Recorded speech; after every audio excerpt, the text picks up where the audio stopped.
I'm Colin Wright, and I am going to answer some of your questions. So the first question is an aggregate of questions, actually. The question is, have you been to blank? And I get asked this question a lot because people want to figure out if I've been to their home country, or if I've been to that country that they went to that one time and had an amazing time. And usually it's incredibly helpful. People are wanting to give me suggestions of things to see or people to meet. They're inviting me to their homes so that they can give me a tour. It's usually a really, really wonderful question to get. But my answer typically is that I've been to a lot of these places. I travel very slowly, and I've only been traveling for about 7 years now. But I've been to, at this point, 35 or 40 countries, I think. But it's not something that I tend to keep track of, because I'm not playing country bingo. I'm not trying to go to every country in the world and check them off a list. Typically, if you do that, you have to do a very short stint in a place, because there's only so much time, and there's somewhere around 200 different places, different countries to visit. So for me, it's not about going to as many places as possible. It's about going to places and having a real experience and getting to learn something about the people and the culture and the habits and why it works the way that it does, so that I can plug that information into this larger web of information that I'm building in my brain. And so even the places that I've been to before, I've lived in Iceland like 3 different times now.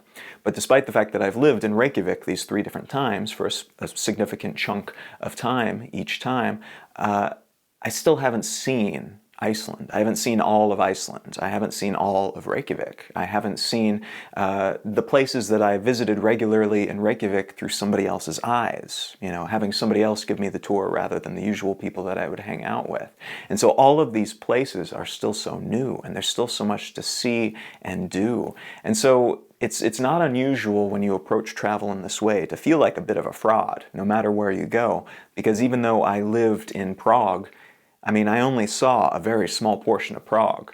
And the part of Prague that I saw through my eyes, the eyes of a visitor, somebody who didn't grow up there, and somebody who makes X amount of dollars and speaks X language, and everything is so subjective. It's so much from just one very unique standpoint, one unique perspective, that it's really impossible to see everything.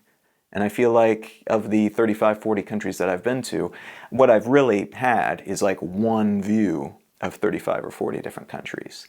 And there's an infinite number of them, an infinite number of potential different perspectives on each of these places. Each place is not just a place, it's a collection of potential experiences. And I have had very, very few of these. So despite the fact that I travel for a living, I do feel that every single one of these places, including the ones that I've been to and that I've spent a decent amount of time in, is still a mystery on so many levels. And so to answer this question more thoroughly, have you been to blank?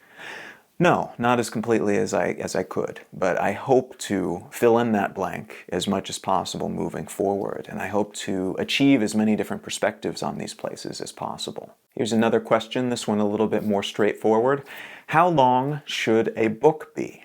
This is something that you'll probably get a lot of different answers if you ask different people, because some people will quote you like the more pedantic version where this many pages, 300 pages, let's say, is a decent-sized novel, and anything shorter than that, if it's 100 pages, it's a novella, or it's 70 pages, it's a noveletta, or there's all different terms that we can use, and a lot of these are commonly accepted or have been commonly accepted at some point.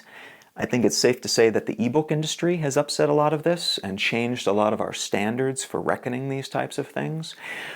But I would also argue that a book is a book when you call it a book. And you could write a single page, and if you package it in the same way as another book, if you turn it into a Mobi format or a PDF format and tell somebody it's a book, even if it's a single page, it's a book. Book is just a title, just like movie is a title, and you can watch a movie that's 3 hours long or a movie that is 5 minutes long. And depending on who you talk to, you'll get a very different answer. I don't think any of them are absolutely wrong.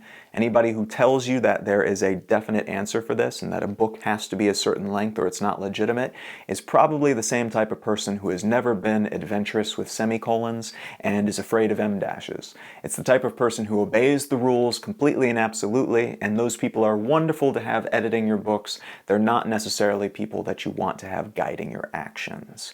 And so I would say whatever length of book you want to write. Just ensure that it's the correct length for the story you want to tell or the information you want to convey. No longer than that and no shorter than that.